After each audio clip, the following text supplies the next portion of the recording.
Okay, so Hi, Cathy. hi Maria. So everybody, as Jamie said, I'm Cathy Taylor, the U.S. Commissioning Editor for WARC, and I'm here today with Maria Ryan, who is Vice President and Chief Clinical Officer of Colgate-Palmolive.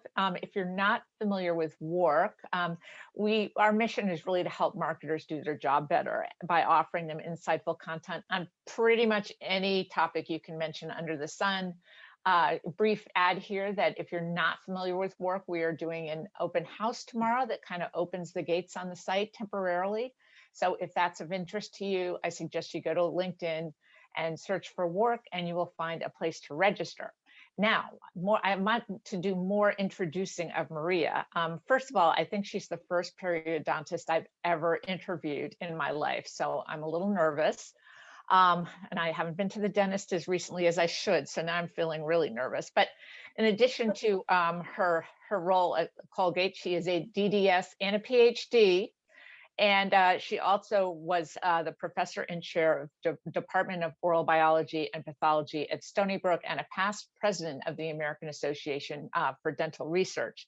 Now, you may ask yourself what a periodontist is doing at a marketing conference, but she has helped launch a brand new consumer engagement campaign called Know Your OQ, O for oral care, that Colgate launched just last month, and it really is to address the global health crisis of people not taking proper care of their teeth, gums, and mouth when it starts all these diseases if you don't do that. So now that I've caused you guys to make sure you brush your teeth after this, we're going to get going. So first of all, Maria, just tell us kind of the overview of the health issue, and then how this kind of turned into something that was worth focusing a lot of time, effort, and I'm sure money on a big educational campaign that would help combat, this health issue. Sure, Cathy. Actually, this all started for me with Know Your OQ, your oral health quotient, with a fireside chat. It's very similar to what we're having here today. I was invited by Research America to talk at their National Health Research Forum with Rob Califf, who just became our FDA commissioner. And he's a very well-known cardiologist who was talking about, the importance of good oral health for his patients with cardiovascular disease, and a study that Colgate and Verily are conducting together to look at the impact of managing oral health, periodontal disease, in people with diabetes and or cardiovascular disease. And the moderator, like you, was a reporter named Frank Sesno. And as we were talking about all of this and talking about 50% of people throughout the world have some form of oral disease, whether it's cavities or gum disease, periodontal disease, he looked at us and he's like, "You're talking about it like it's nothing. That's a lot of people. And, how come when I go to the physician, nobody mentions it to me? And how come so many people aren't aware of it?" And so one of the things I said to him, it's not sexy like whitening. Gum disease is not something that people really gravitate towards hearing about, but it is really, really important because it's infection and inflammation in your mouth that, since your head is connected to your body, can affect your whole body, increasing your risk for cardiovascular disease and stroke, for diabetes, making it more difficult to control your diabetes, making it more likely for you to get respiratory diseases like pneumonia, etc. So I went back to Colgate and met with our marketing team and met with our corporate communications team. And, as a leader in oral care, Colgate is in, 60% of all homes. Mm-hmm. Yeah. We felt that, it was a responsibility for us to really take this on and to address the problems we see with oral health literacy worldwide, that there's just this lack of knowledge about all the things we're talking about here. And so we launched this comprehensive educational campaign called Know Your OQ, your oral health quotient, just like people know their IQ or their EQ, to know their cognitive and emotional intelligence. We thought it would be great for people to know their OQ, and it has resonated. People are very interested in it. Well, it's kind of funny because I think we've all gone through our lives getting educated that we should brush our teeth twice a day, but with not really connecting why on a deeper level. It's like, oh, you don't want to get cavities, right? That's pretty much the surface where we're playing here. So why are kind of the deeper, bigger diseases like heart disease not even associated with this? Yeah. With this education that we've received all these years. Yeah, I just think, it's something we haven't been good about sharing on a broader basis. And, I really do think that a program like this, which we have had, now a PR campaign, I did a satellite media tour, and there was a lot of interest there. Also, we're putting a piece together for USA Today to get that news out there, but we're also partnering with professionals. This morning I was just on with a dental society, and to your point, Cathy, they said, the dentist and the hygienist doesn't have a lot of time when you're sitting in the chair to discuss these issues. So they're going to use this to inform their patients and open up discussions. And based on the conversation that I mentioned earlier that started this whole thing, we're also engaging with other health professionals like nurses and physicians to talk about this. And really all of our promotional channels will be driving, people, consumers to this website so that they will learn more about it. And we have a social media campaign. We have LinkedIn, Get to Know Your OQ, where we're interviewing people who are, experts in the field, and can share their thoughts on this as well. Yeah, so I was going to ask you more about like what channels you were using to promote this. So, can you just walk us through all the different ways that this is being put out into the world? Yeah, so beyond the go to know your OQ and taking an assessment, and the assessment really is a great interactive assessment where people, as they're doing it, will learn more about their oral health. They'll learn, about cavities and periodontal disease and even oral cancer. Most people don't realize more people die of oral cancer than cervical cancer, than other cancers, because it's often identified so late. And so they'll learn about a lot of oral diseases. They'll learn about these connections we're talking about, and they'll learn about preventive strategies, like brushing your teeth and doing all the things that you need to do to prevent disease, and also learning about going to the dentist. But as far as, engagement to get people there, they have this interactive experience. And then, we're going to continually be updating the site, getting their information and providing them with updates and new types of assessments, etc. So I think that, it's a living, breathing site. It's not going to be a static site. And it'll always have fresh content and resources on there for people. And so I think that, it's going to keep people engaged. It's not going to be a one-time visit. And so by, bringing all these parties together, we hope to drive a lot of people to the site and keep them engaged. Yeah, that's great. So how how can you give me more detail around how that engagement is going to map out? Like if I go on there right after this call, and I spend a few minutes finding out my OQ, and I realize that I'm really doing a pretty lousy job. Like how do you as Colgate like kind of keep me in your loop, so to speak, so that I improve my OQ and hopefully there's a halo effect for the brand?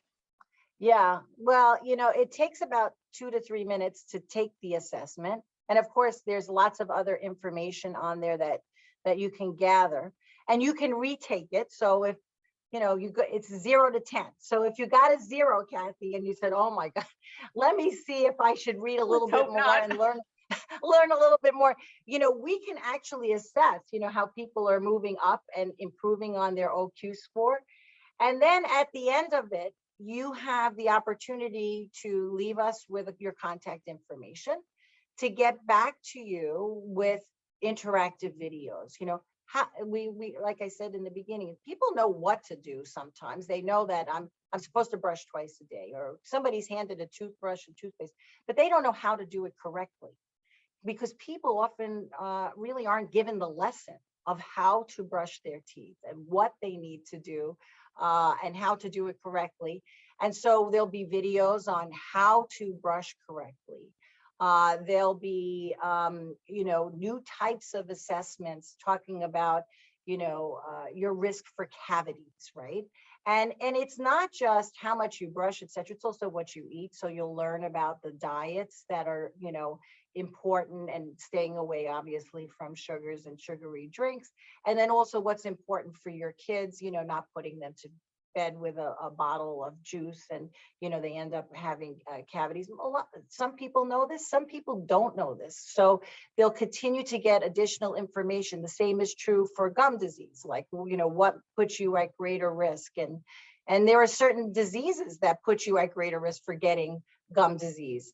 Diabetes is a two-way street. If you don't have well-controlled diabetes, you're at greater risk. Poor oral hygiene puts you at greater risk. Smoking. Mm-hmm. Smoking is #1 risk factor. So it will tell you, obviously, if you're a smoker, we've heard many, many times before that you should quit.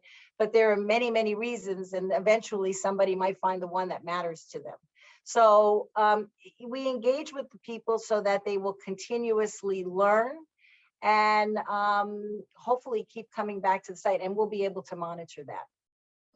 Yeah, well, also I wanted to know if there were any specific groups you were targeting. I mean, when you're talking about literally half of the world population having some form of, like oral health problem, is your target market everyone, or do you target? Are you doing anything towards children or towards parents so that they can be a better resource for their children? And how are you looking at messages for different groups potentially, or maybe not? Yeah, well, to be quite frank, everyone has teeth, right? Not well, everyone. Hopefully you still do, right? Hopefully they still do.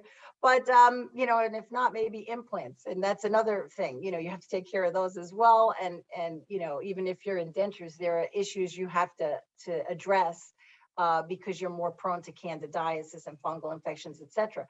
So our feeling is we need to really go after everybody, because everybody needs to know what issues they face, with and without teeth. And actually we have what's called the Colgate Oral Care Center, which also is not promotional. It's probably the most visited dental website in the world. It's like the WebMD of dentistry, where people come just to ask questions about oral health. And so really everyone needs to know about their mouth and what's going on in their mouth. Now, of course, you can target certain populations based on risk, and we mentioned some of them. And we do have a program called Bright Smiles, Bright Futures, which really focuses on the kids. And in 30 languages, it provides educational materials for teachers and parents to share with their children. It has interactive games and stories for kids to read, to learn about oral health in a fun way, and to really, start to be in charge of their oral care and have preventive strategies early on, because we do know that the earlier you start, the better off they are. And that also they need good role models. People don't realize that, when parents don't have good oral care, very often their children do not as well. And so it's important that the parents also work with the kids and do it together. So I think that, we do have avenues that address all of these issues, and within NoOQ there are links to these other websites as well. So in terms of the engagement piece, right? You said it's like takes 2 to 3 minutes to do. I mean, I suppose, right, you could have theoretically done a much longer quiz, but we unfortunately all have such short attention spans. I mean, how did you kind of weigh, really making this valuable with also making it not so long, the first quiz around, so to speak. Yeah, you don't want to bombard people with too much, and you want to make it digestible. And so we try to make it, as simple as we could to start with the opportunity to provide additional information. And we knew early on, we did a messaging effectiveness test, and that we really had a great message with Know Your OQ, that there was a lot of interest from people, and it was like 91% versus 45% when looking at industry standards. And so we knew that people would be engaged, and even in our satellite media tours, when we went out, people were calling, we were getting emails like, how do I get to know my OQ? I want to know, because a lot of people really don't have that baseline knowledge that they need to make decisions. And so, and especially during the pandemic, it's become even more apparent that people, the number one unmet health need for kids was oral care during the pandemic. And a lot of adults also have had issues getting access to the dentist or going back to the dentist. And I think a lot of this has become even more important during the pandemic. Right. It's interesting because self-care has been a huge thing, no matter what, body part, mental health, everything during the pandemic. But I think it's also when you're scared to go to the doctor and you want to take care of yourself, this is potentially a tool that can help with that. So it's kind of, and in that sense, it would have been good timing at any time, but maybe it was better timing now. Yes. Yeah. I agree with you. So how are you handling kind of the data from all this engagement? I mean, people, when they go on the site, are they registering? Are you allowed to take it privately? I mean, how do you deal with all those kinds of things? Because data privacy is really important to people, but this is also a way to keep a relationship with people and enhance their oral health, and those are all really positive things potentially.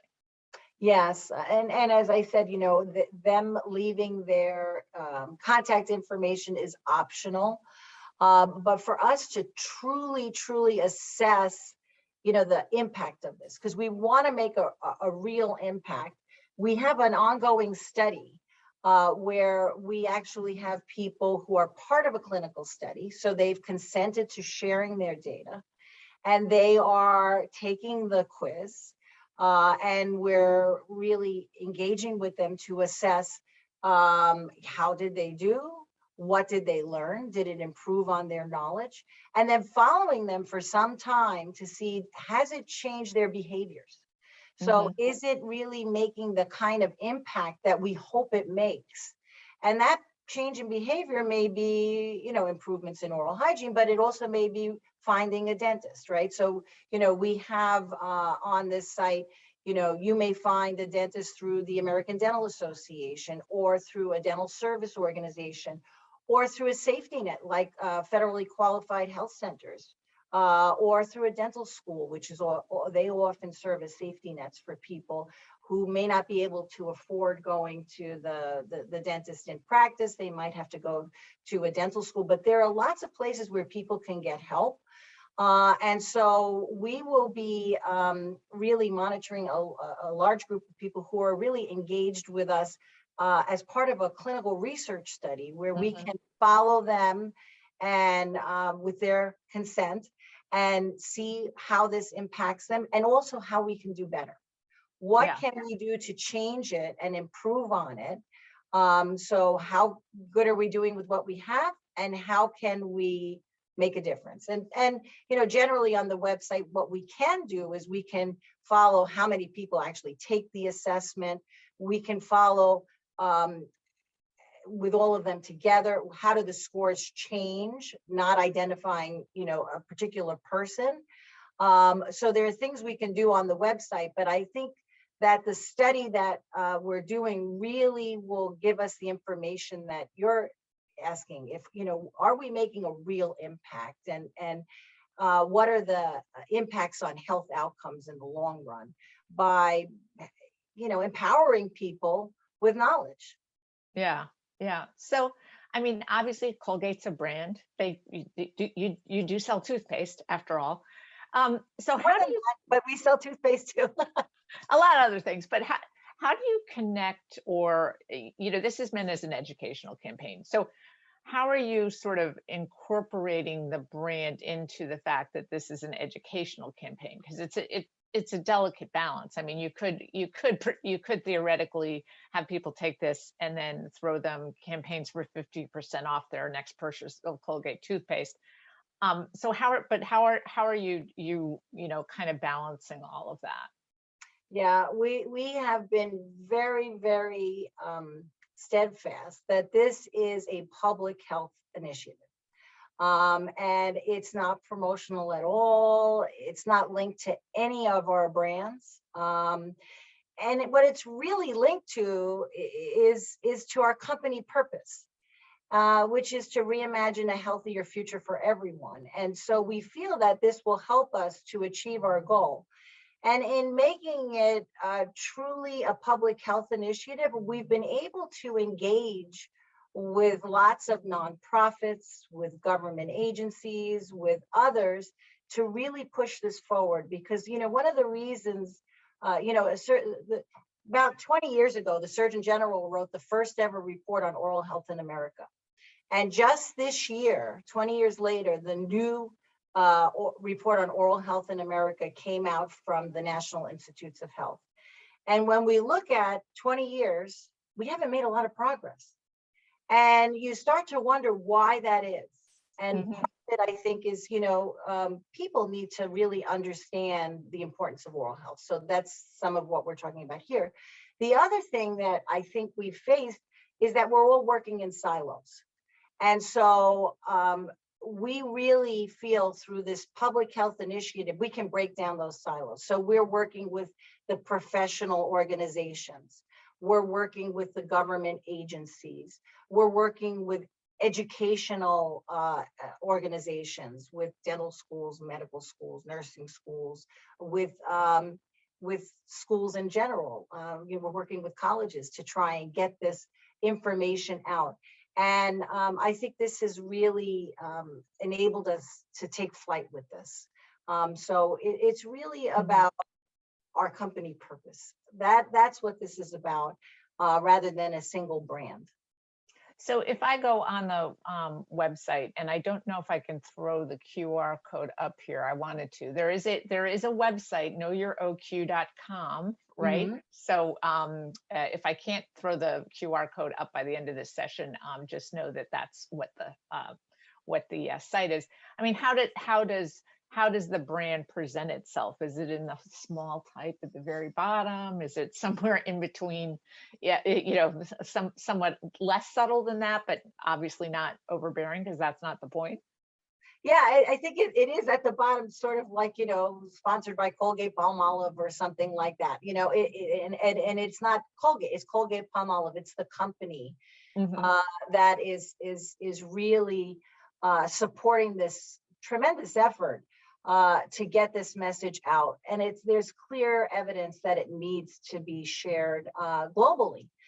So the launch is mostly in the US right now, but this will be a global program over the next 5 years. And at that point, I guess we'll reassess and see how much we've actually moved the needle. But I think there's great promise here. And there's a very great reception from so many people to try and help us to share the message. So I hope that everyone on this call gets on and takes a look and shares it with their friends and family, because I think everyone will learn something new on there. Yeah. So now this just launched, right? Just launched on, was it February 1st? So yes, brand Oral new. Health Month in the United States, Oral Health Month. Yep. Yeah. So do you have any sort of like metrics in at this point to tell you how it's doing? I don't know what you were expecting in the first month, but if there's anything like that you could share, it'd be great to know. Yeah, we don't have them yet, Cathy, but I'd be happy to come back and let everyone know how we're doing. It really just launched. I'm looking forward to hearing more about it. So far, The only metrics I have is, based on our LinkedIn presence, based on others, how many people are interested, how many people have called us that they want to work with us to share the message, and are happy that we're doing this. It's been a long time coming since someone's really focused with a public health service message on oral health.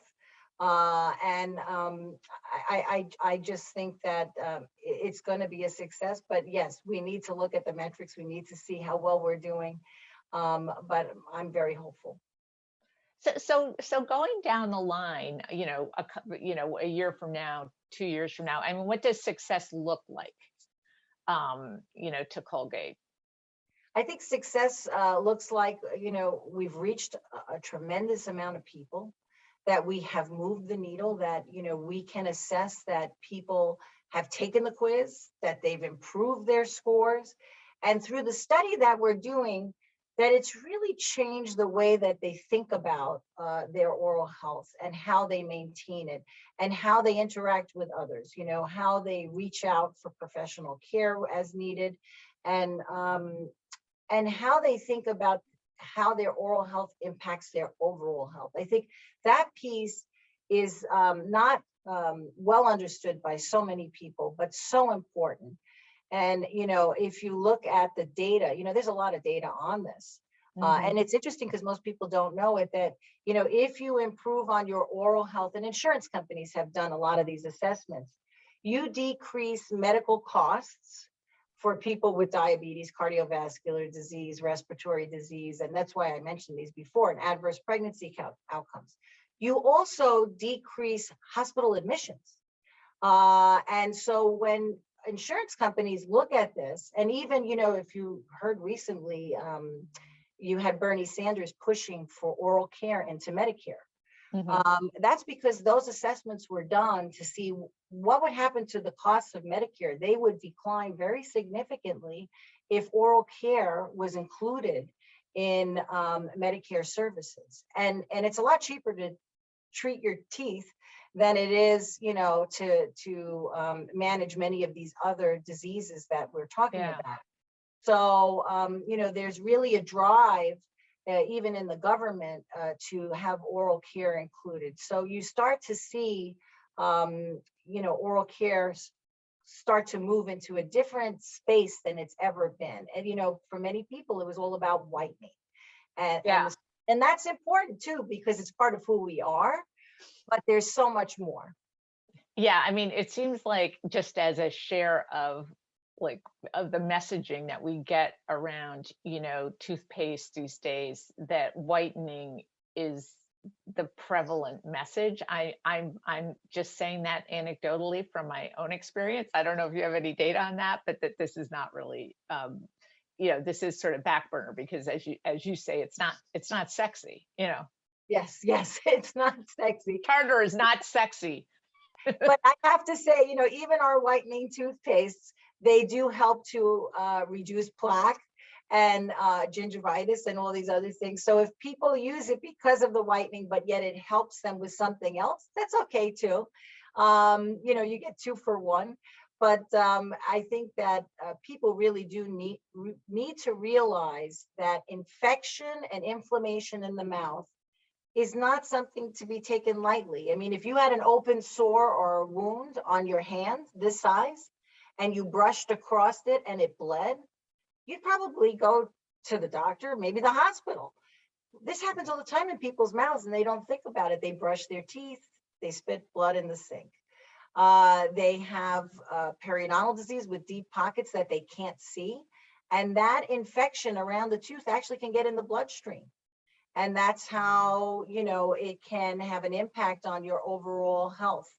And the bacteria in the mouth have even been found in amniotic fluid. They've been found in atherosclerotic plaques, the plaques that cause heart disease. So what goes on in the mouth really does impact the body. And I think trying to educate people on that is really, really important, because unfortunately, most people think their head is disconnected from the rest of their body, and what happens here isn't going to go there, but it does. And so we want to share that with people so that they take good care of it and they manage it and that will improve their overall health and really help us with our purpose, right? Reimagining a healthier future for all. And that includes not only their oral health, but their overall health and well-being.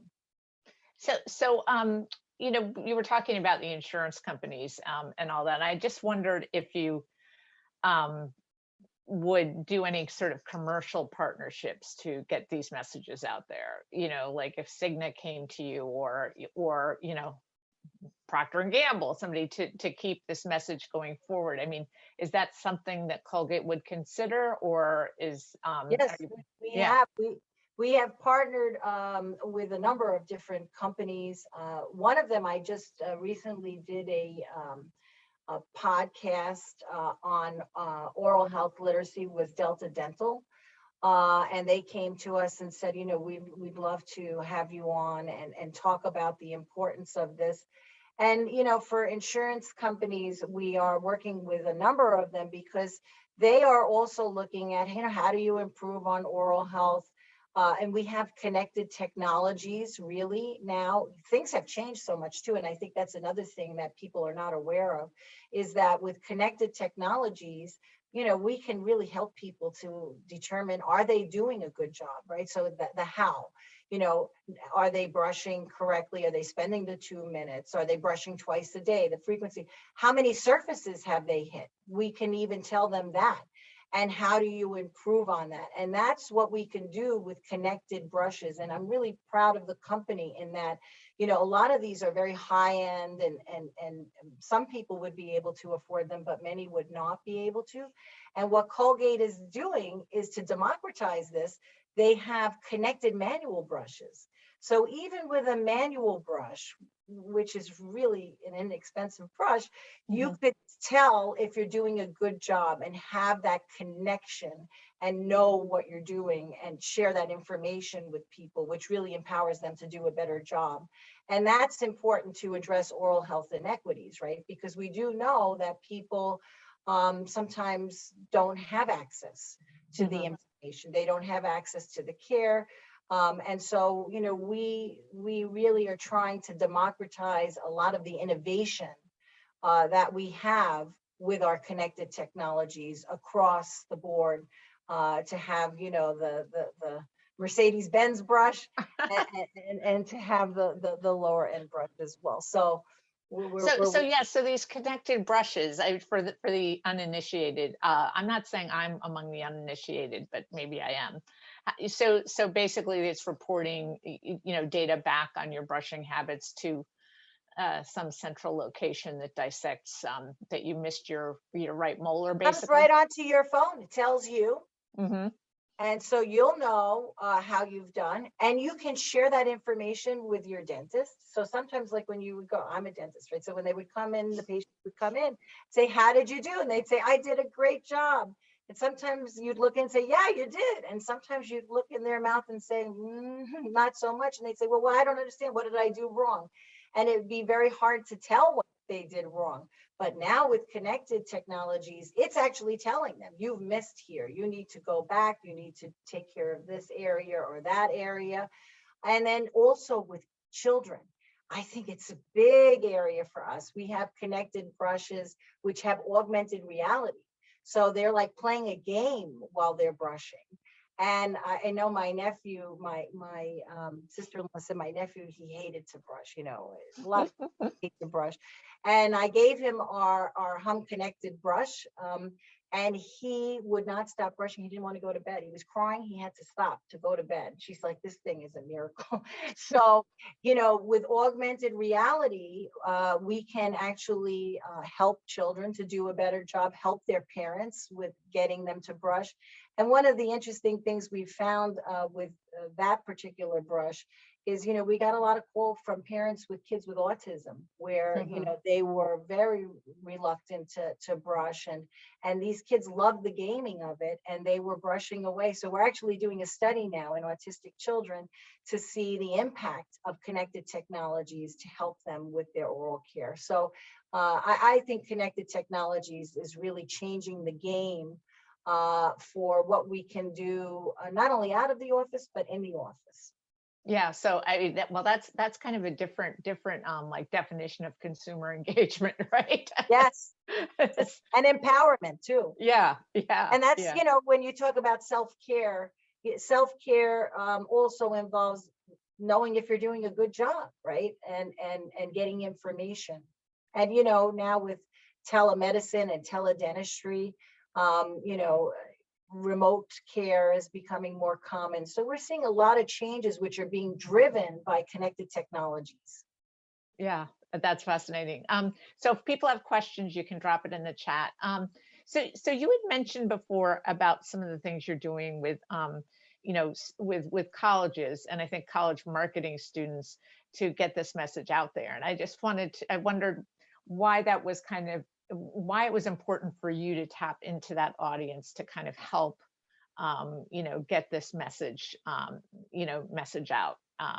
So, because I'm sure it's a great thing to do, but it also, you want to make sure that it's a productive thing for them as well as you. Yeah, well, I think there are a couple of things there. I taught in a university, as you mentioned earlier, for about 20 years, and what would happen was the college students, once they got away from home, their oral care would go south, right? So they would end up in the dental clinic. And as the mother of a 16-year-old, I think of him going away to college, and I'm still the mother saying, brush your teeth all the time. So, how do you engage college students, right? And Hmm. so there's a program called Enactus, which is an experiential learning program in colleges, which engages college students to solve big problems. And so we talked to the folks at Enactus and said, well, we have a big problem. Hmm. A lot of people don't know about the importance of oral health. And we also don't really know how to engage that generation that is in college. And there's no better Yeah. way than to talk to the people who are there. And they said, oh, we would love to work with Colgate and engage college students with this problem of how do we get the message out? How do people become more engaged with Know Your OQ? How do they learn more about oral health and improve on oral health literacy? So we're doing this in 5 countries, in the US, the UK, in India, in Brazil, and in Kenya. And it's really quite cool. So they're given the problem, they're given mentors. Some of the mentors are in Colgate, some are local dentists in the community. So we're engaging dentists and dental students to serve as mentors to the college students. And they're coming up with how we're going to share this message. And it's very interesting because the creativity of these young people is amazing. Yeah. And so we're really happy to be working with them. And they're going to have a competition in each of those countries. Probably, I think it's in April or May. And then once they have their local competition, then they'll come together for an international competition. And then the winners of this, it's sort of entrepreneurial in a way, because then we will help to fund some of these projects that they put out and see how we do with that as well. So I can add that on, Cathy, to how well we did, because with Yeah. the help of college students, we might even be able to bring that up a bit more, our success rate. So do you have any sense for how they're kind of attacking the problem, differently? Because as we know, college students and high school students think they're immortal and that they don't have to check on anything ever. This is, said the mother of, well, yeah, you can guess what age my kids are. So do you have a sense yet for how they're going to tweak the message to make more sense for their audience, or? I have no idea yet, but I'm looking forward to it. And the interest about this is really great, because as we're talking to dental students about it, they said, well, can't we do this in dental schools? Can't we come up with ideas of how we could do this? And my son, who was in high school, said, you could have a high school competition, Mom. So, I have to talk to Colgate about all of this, but certainly, I think what we're seeing is people are interested in taking on the problem. and Yeah. that Colgate is really being a leader here in helping to get us to the next level. So it's really exciting. It's very, very exciting. Yeah, that's fantastic. Yeah, I'm very curious to see how that maps out. So, anyway, I wish I could get hand raises from everybody who's watching this to see how many of them are going to go to knowyouroq.com in like 2 seconds and figure out where they are. Jamie's gonna go. So, anyway, thanks so much, Maria. And Yeah, thank you. Thank you for having me on this program, and it's really been a pleasure to be here with Brand Innovators.